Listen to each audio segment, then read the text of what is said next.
Today, we're doing a comparison video. My buddy brought his Anderson AM-15 rifle that he got. Where'd you get it from? You just pawn shop? Yeah. Little pawn shop buy. What'd you pay for it? 600. $600. He doesn't really know anything about this upper portion. Got some mag pull flip ups. And that's all about the information we got on the upper.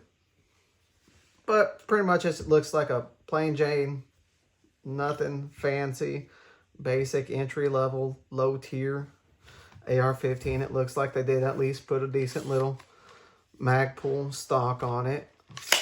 It has a mag pull grip, the MOE, which I'm not personally a fan of because the lack of texture. Some people enjoy it, some people don't. Everything pretty much about it is going to be mil spec as it is. Non-ambi selector switch.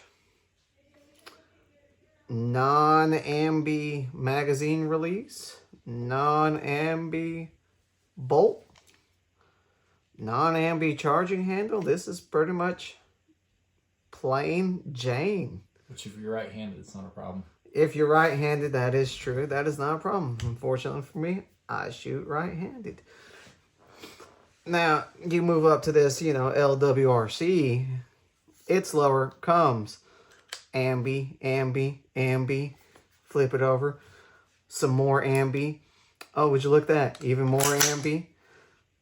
Everything about it is ambidextrous. They're both, 16-inch barrels. This one has I personally don't mind this A2 style. Looks like it has a little breacher.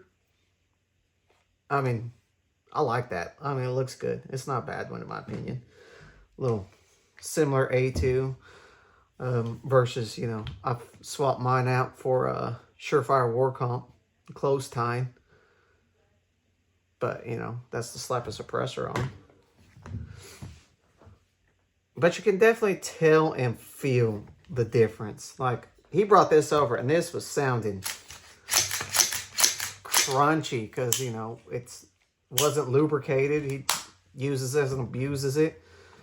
Like, it was, I shouldn't have lubed it up and made it sound good. But you can, that don't sound too good either. I might need to lube it up myself. But you can definitely tell the difference between the quality of it. I mean, you can tell. It looks like whoever did it did add a sling point, though, on the back for either side. You notice that, right? Versus this has, built-in QD cups.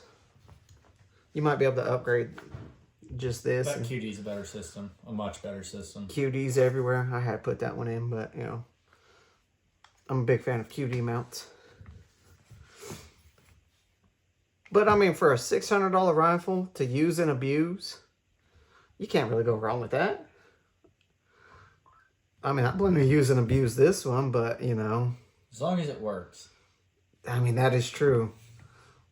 But overall, having one of these in comparison to just train with, you can't go wrong with that versus buying this and just training with this every day.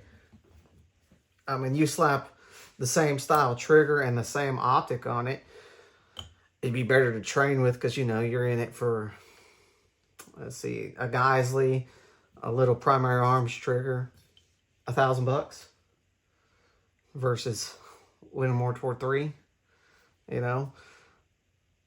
It's how you want to train, how you want to practice. But you can definitely tell the difference in price. I don't like how that gets thin up right there. Like, that don't make sense. A big benefit to going cheaper, too, is I don't feel bad for whatever happens to that gun. Again, use an abuse gun. This one, you're like, no. But it will get used and abused. I mean, that's its purpose. But overall, I mean, $600 ain't a little bad little deal. How is this handguard? Because you said it gets really hot. Yeah, if you're fast. pumping magazines through it, it'll cook your hand. But overall comfortability-wise, while you're holding it, having something that with a little more room to grab is definitely a nice thing to have. You just Yeah, I mean, gloves are recommended. I like the feel of it. Fills your hand up. So you're saying you need another form of heat shielding on it, kind of like how I did with that, right? Yeah, a big benefit too is it does move a lot more of the weight to the end of it, so you really notice it doesn't want to creep that, or doesn't want to have a whole lot of rise with the recoil of it. It tends to stay pretty flat. These are both 16-inch barrels. This is just a DI. That's a piston-driven gas gun. I mean, you can definitely tell the difference, but you can also see a lot of similarities in the build design. Because if you look at this upper, that matches up, that matches up. Like, some of the cut, you can tell the difference, but a whole bunch of the looks are almost similar. Like, this just looks like it was done with a better machine work versus this one. But beyond that, you know, you can tell a little bit in the difference in the machining for what they had to do for the design. But overall, I mean, we stacked them on top of each other. It is practically the exact same footprint, you know, other than what's already on it. It's pretty much the exact same footprint. So, I mean, what's your plans for this? Just, you know, might upgrade the trigger and an optic? Yeah, and leave it how it is, and if it breaks, you fix it. Parts are available. You know what I mean? And that's another thing. You know, it's a big perk because you shoot right-handed, so the whole ambi controls are really irrelevant to you. Yeah, versus me, like, I would have to change out a charging handle. I'd have to get an ambi selector switch. I mean, for me, I mean, the bolt release isn't too big of a deal, but man, I like an ambidextrous magazine release. But for the most part, you know, it ain't no big deal shooting left-handed, but like all that is good for me. But it's nice to be able to do it. You know what I mean? Like, oh yeah. But no, this for a beater gun, I'd pay $600 for it. I mean, I'd definitely say if you can spend the money and actually buy something you're going to enjoy shooting, it's worth it. But if you plan on really spending time out in the woods, it getting dropped, kicked, thrown in the back seat of a truck, things like that, going cheaper might be your route if you just want to practice. Side note on that, you can pretty much get this, except DI. I think they go for like $1,400, which, I mean, isn't crazy. You're not like super expensive. The only reason this one's expensive is because it's piston driven and it has the built-in adjustable gas block. Well, your options too are either spend that amount of money up front and already have those features like the ambidextrous, or you buy something like this and then you end up spend the money again to change it all out. Yeah. Right, why not start with that with the parts you already know that work? Yeah, and then this came with, you know, the ambi charging handle, the pop-ups that I don't use.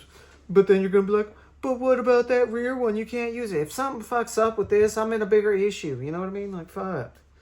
I'm not worried about the pop-up. If something shatters this, I'm fucked anyway. You know. But no, it's good to have them. Backups. Ooh, fuck your shit. Good thing it's $600. Good thing it's $600. I'll give you $1 for it. But no. If you want to see more comparisons, though, something like this, you know, just general talk about things like this, you know, drop a comment. We'll see what we can get a hold of.